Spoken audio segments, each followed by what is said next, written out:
Bismillahirrahmanirrahim. Assalamualaikum warahmatullahi wabarakatuh. My name is Muhammad Harith Yusoff. My metric number is 1201509. Okay. Uh, Here today I will explain about case review.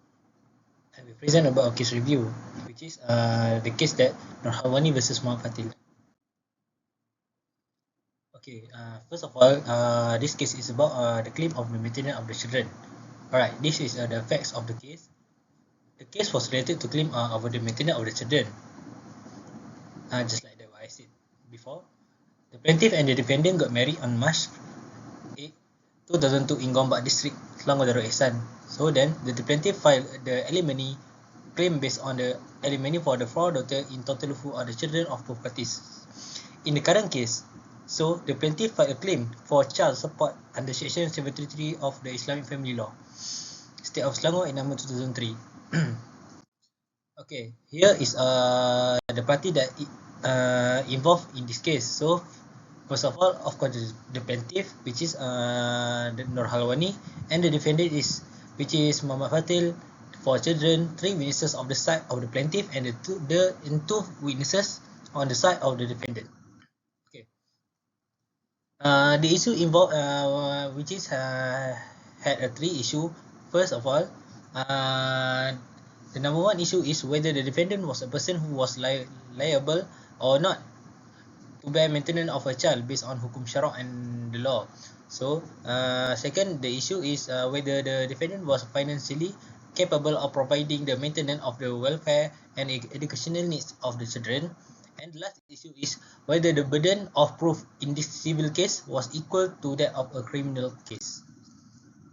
So, next, the arguments by the parties, which is the plaintiff has made a claim amount RM 5,350 ringgit for the provision of monthly maintenance for the children, and additional RM 2,000 for celebration or any requirement for the children annually. And also, the defendant has to bear the children annual school fee every year. The plaintiff also argue that the defendant was obligated to bear maintenance for the financing of the children's life and needs. So, and then the defendant also admit during the cross-examination that extra income he normally receive every month after adding to the extra income reached around RM 80,000. Next is about the health. So, firstly, is the court has the authority to hear and rule on the current claim in accordance with Section 4 of and then secondly, the Quran, Surah Al-Talaq verse 7, the Hadith Sahih Bukhari, 3rd volume, 7 juz on page 85, were all clear that on the question that the defendant duty to pay for the child sustenance. And then thirdly is according to Kitab Fiqh and Islamic law, the defendant was able to support the children's maintenance. According to SD2's evidence, which was based on information from a person who held the same position as the defendant, it was normal and customary for a doctor to earn more than RM 5,000 for their income. Okay, and then the burden of the proof in a mal case differs from what is required in criminal prosecution. In mal case, the evidence is zone because the plaintiff case involved a demand for a child support. He only need to testify beyond zone. And the court order is had a 3 order. First of all is to compel the defendant to pay the monthly maintenance of RM 2,000 each month from March 2012 to the next.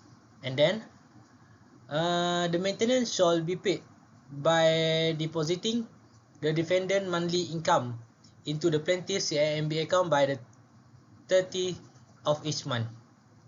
The entire school annual tuition and fee are fully borne by the defendant. And lastly is the defendant pay for the future maintenance of such children for yearly celebration expenses at least RM 2,000 per year, which is before 50 of Freya. And here is my comment. So I I think that the presence of both parties is essential to ensure that the Sulu process runs well and get a good result between the two parties.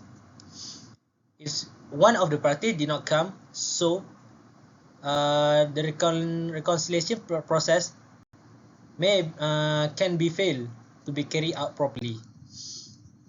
So I hope that the both parties will be present during the Sulu stage to facilitate effective communication and negotiation.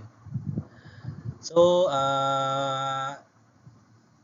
lastly, the presence of the both parties can raise the chance of a successful reconciliation process. Thank you.